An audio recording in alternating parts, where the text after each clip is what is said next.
รู้สึกว่าอันนั้นอยู่สหรัฐอเมริกานี่กับเปรียบเทียบกับเมืองลาวนี่มันอุปสรรคยังแน่แล้วมันมีการสะดวกสบายยังแน่คันเปรียบเทียบกับ2ประเทศนี่อันนี้เนาะอันนี้ว่าอยู่ตัวนี้ซะก่อนว่าอยู่อเมริกานี่ทราบเข้าใจนี่แม่นเป็นประเทศที่สมควรที่จะเป็นโรลโมเดลให้หลายๆประเทศได้อันนึงเรื่องระบบการปกครองเรื่องประชาธิปไตยเรื่องมนุษยธรรมเรื่องกฎหมายต่างๆที่ว่าหลายๆประเทศเฮ็ดบ่ได้อันนี้คนอยู่ประเทศนี้มีฟรีดอมหลายก่อนที่กว่าคนหลายๆประเทศอยู่ในโลกนี้ว่าซะอันนี้บ่มักมันก็มีหลายแนวที่ว่าแนวมันบ่ดีแต่มันเคียงคู่กันไปแต่ว่าเรื่องกฎหมายของเขามันศักดิ์สิทธิ์นี่มันความเข้าใจเนาะเรื่องที่ว่าสิซื้อจ้างกันให้เฮาฮู้นี่มันยากว่าซั่นซะเรื่องที่เขาสิโกงกันอยู่แถวอันวอชิงตันดีซีเรื่องจ้างกันตันนี่เฮาบ่ฮู้นี่เรื่องนึงแต่ว่าเรื่องกันเบิ่งเรื่องจ่อๆคือต้องเจ้าเฮ็ดผิดเนาะเงินยัดให้เจ้าความผิดกลายเป็นถูกนี่อยู่นี่มันยังบ่ทันเห็นเว้าซั่นซะอันนี้เว้าเรื่องใกล้ๆอันคันเว้าเรื่องอยู่เมืองลาวนี่สิผ่านมาหรือปัจจุบันนี้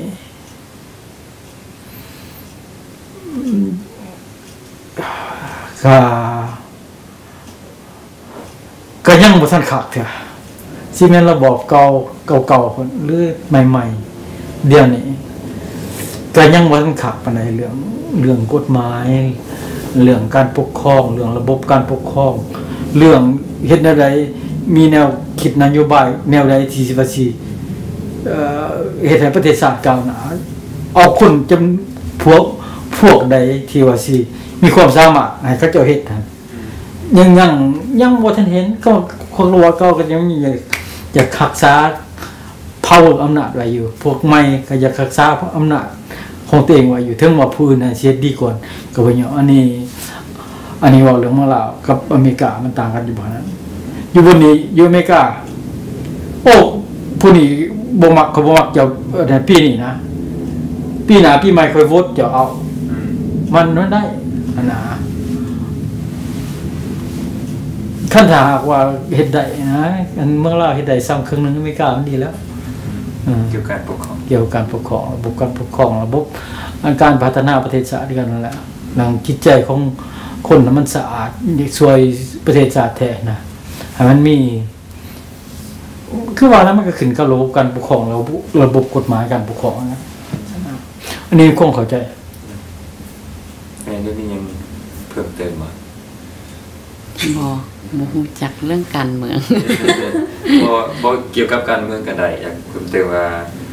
อยู่นี่กับเปรียบเทียบกับอยู่ลาวมันเป็นหยังที่อาจจะคิดฮอดได้ว่าเป็นที่มักญี่ปุ่นน่ะเป็นหยังที่ว่าสะดวกสบายพี่เปรียบเทียบบ่ต้องจำเป็นกับการเมืองก็ได้ก็อยู่นี่ก็มีหลายอันดีเฮามีสิทธิ์ห้าอยู่ห้ากินบ่มีเพ้อแบบคุมเพ่งน้ำจักนะเฮาไปเฮาก็ได้มาสุขครอบสุขครัวแล้วคืออยู่เมืองลาวหั่นเฮาเฮ็ดก็ได้ซำนั้นบ่กุมครอบกุมครัวเลี้ยงตัวเองอาจจะบ่ได้นะแล้วก็บ่ค่อยมีสิทธิ์ที่จะเฮ็ดหยังตามที่เฮาอยากเฮ็ดนะแล้วการปกครองเรื่องเงินเท่าเงินยังก็ดีอยู่นี่นะอันน่ะอยู่บ้านเฮาแล้วบ่มีการเรื่องขึ้นฮอดบ้านก็มีแต่ขึ้นฮอดธรรมศาสตร์เท่านั้นอันนี้ก็ว่าเรื่องใหญ่นะคันว่าเรื่องเมืองลาวนี่ก็คือฮอดว่าคือฮอดได้เป็นหยังจะว่าซั่นอันนึงเฮาเกิดเฮาใหญ่อยู่หั่นอันที่2เอาเรื่องสภาพอากาศมันบ่หนาวนี่แล้วถ้ามันหนาวนี่ก็บ่แต่ยามร้อนพูดก็ฮ้อนแต่บัดนี้เรื่องการ เขาไปทางใดเขาบอกความเล่าเขาเนี่ยละอันนึงเขามาไปทางไหนก็มีคือว่ามีความอบอุ่นนะไปทางไหนก็มีแต่ว่าความเล่าน้ำกันนะเสียงป้ายางออกลงเงินไปแล้วก็ห้องข้ามกันโลดไปสร้างมาสร้างจังสั้นมันคือว่ามีแอคทิวิตี้ในบ้านเขาย้อนว่าเขาเลี้ยวไปมีคนยางมีตื่นเช้ามามีไก่คันบ่มีมาแลนคนเสียงรถอยู่นี่นิวคันสิว่ายามนี่มันบ่อยากน่าดูปานใดอ๋อซั่นๆคันเว้าเรื่องจังซั่นว่าแต่ว่าเรื่องคันเว้าเบิ่งใหญ่ๆแหละคือข่อยออกผ่านมาแล้วมันต้องบอกถึงว่าเฮ็ดได้ความเจริญความก้าวหน้าของคนเฮ็ดได้ประเทศชาติลูกหลานนะในอนาคตมันสิมีอยู่มีกินมันสิกลุ่มตัวมันเองตัวนั้นหั่นคันผู้นำบ่เบิ่งใกล้แล้วแม่นประเทศชาติจะเป็น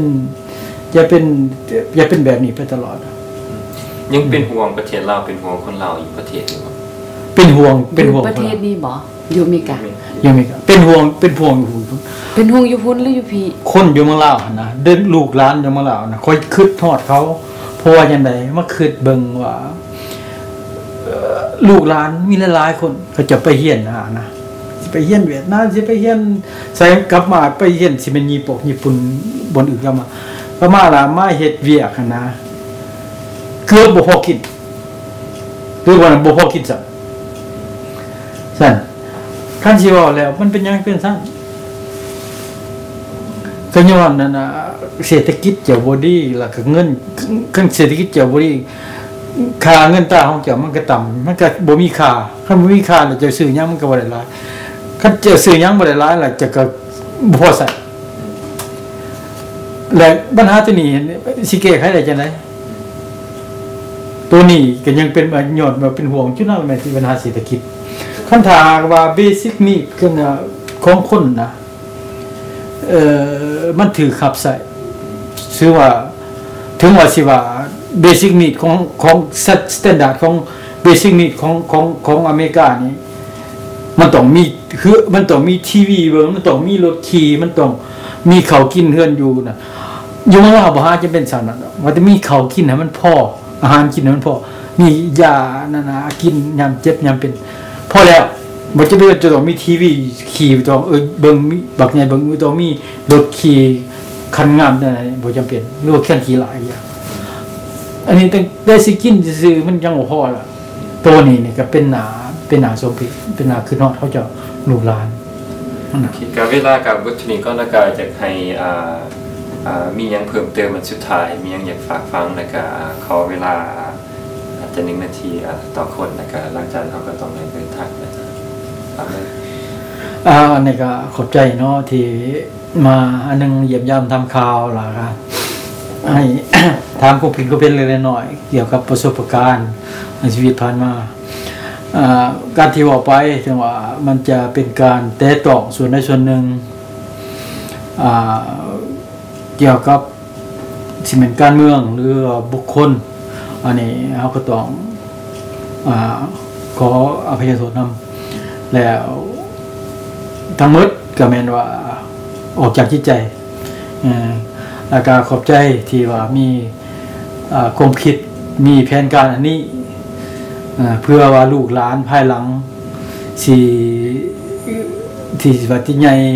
อยู่นี้หรือว่าใหญ่อยู่พุ่นแต่ว่ามาแก่อยู่นี้แต่ว่าบ่ฮู้จักเรื่องราวของอันนั้นน่ะที่เป็นมาของคนลาวของประเทศลาวหรือว่าการสมเทียบระหว่างคนที่อยู่ประเทศนี้และประเทศนั้น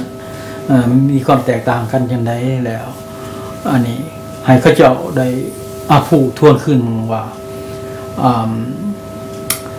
ที่มาของเขาเจ้าแม่นอยู่ไสเป็นมาจังได๋แล้วจะเฮ็ดจังได๋เพื่อว่าสิมีความดีขึ้นไปทางหน้านี่ก็ขอฝากความคิดความเห็นนี้